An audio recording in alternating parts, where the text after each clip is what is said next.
3 दिन तक चली कश्मकश के बाद आखिरकार कर्नाटक के नए मुख्यमंत्री का नाम तय हो गया है। सिद्धारमैया राज्य के अगले मुख्यमंत्री बनेंगे। कर्नाटक कांग्रेस के अध्यक्ष DK शिवकुमार भी इस रेस में उनके साथ थे। कांग्रेस के राष्ट्रीय अध्यक्ष मल्लिकार्जुन खड़गे के आवास पर आज सीएम का नाम तय करने के लिए बैठक हुई। इसके बाद सिद्धारमैया के नाम पर सहमति बनी। आइए जानते हैं सिद्धारमैया का अब तक का सफर। कर्नाटक में सीएम पद की रेस में सिद्धारमैया शुरुआत से ही आगे रहे। कांग्रेस के 75 वर्षीय नेता सिद्धारमैया ने ऐलान किया था कि ये उनका आखिरी चुनाव होगा और वो चुनावी राजनीति से संन्यास लेंगे। हालांकि 13 मई को आए नतीजों से उनकी निगाहें भविष्य की संभावनाएं तलाशने लगी। सिद्धारमैया जननेता के रूप में जाने जाते हैं, जिनकी समाज के हर तबके में खास अपील है। हालांकि पिछले दिनों लिंगायत सीएम पर दिए बयान पर उन्हें खूब घेरने की कोशिश हुई थी। कांग्रेस के दिग्गज नेताओं में शामिल सिद्धारमैया का जन्म देश को आजादी मिलने से पहले 3 अगस्त 1947 को मैसूर में हुआ था। सिद्धारमैया के पिता सिद्धारमे गौड़ा मैसूर के टी नरसीपुरा के पास वरुणा होबली में खेती करते थे। उनकी मां बोरम्मा गृहिणी थीं। सिद्धारमैया ने मैसूरू विश्वविद्यालय से विज्ञान में स्नातक की डिग्री ली और बाद में यहीं से कानून की डिग्री हासिल की। 5 भाई बहनों में सिद्धारमैया दूसरे नंबर पर हैं। सिद्धारमैया मैसूर के मशहूर वकील चिक्का बोरैया के अधीन जूनियर थे और बाद में कुछ समय के लिए कानून की क्लास भी ली। सिद्धारमैया 1983 में लोकदल के टिकट पर चामुंडेश्वरी विधानसभा सीट से जीत हासिल कर पहली बार विधानसभा पहुंचे। उन्होंने इस सीट से 5 बार जीत हासिल की और 3 बार पराजय का स्वाद भी चखा। सिद्धारमैया वर्ष 2013 से 18 तक मुख्यमंत्री के रूप में राज्य की बागडोर संभाल चुके हैं। साल 2013 में मल्लिकार्जुन खड़गे और तत्कालीन केंद्रीय श्रम मंत्री को पछाड़ते हुए सिद्धारमैया मुख्यमंत्री बने थे।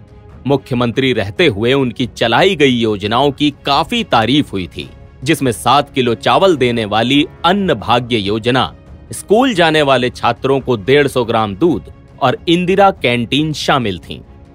साल 2004 में खंडित जनादेश के बाद कांग्रेस और जनता दल सेक्युलर ने कर्नाटक में गठबंधन सरकार बनाई थी, जिसमें कांग्रेस नेता N धर्म सिंह मुख्यमंत्री, जबकि तत्कालीन जेडीएस नेता सिद्धारमैया को उप मुख्यमंत्री बनाया गया था।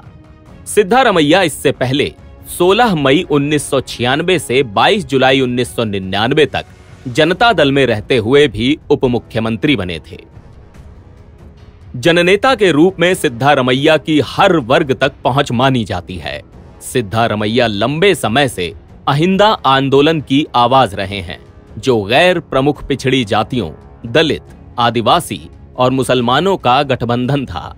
सिद्धारमैया कुरुबा समुदाय से ताल्लुक रखते हैं और ये समुदाय राज्य में तीसरी सबसे बड़ी आबादी है।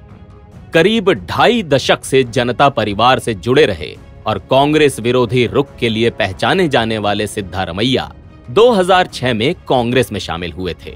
सिद्धारमैया को जेडीएस से बर्खास्त किए जाने के बाद पार्टी के आलोचकों ने दावा किया था कि उन्हें इसलिए हटाया गया क्योंकि जेडीएस नेता HD देवेगौड़ा कुमारस्वामी को पार्टी के नेता के रूप में बढ़ाने के इच्छुक थे। अधिवक्ता सिद्धारमैया ने उस वक्त भी राजनीति से संन्यास की बात कहते हुए वकालत के पेशे में लौटने का विचार व्यक्त किया था।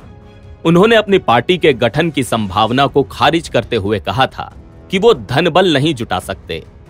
बीजेपी और कांग्रेस दोनों ने उन्हें लुभाते हुए पार्टी में पद देने की बात कही थी, लेकिन उन्होंने कहा था कि वो बीजेपी की विचारधारा से सहमत नहीं है और 2006 में समर्थकों के साथ कांग्रेस में शामिल हो गए थे।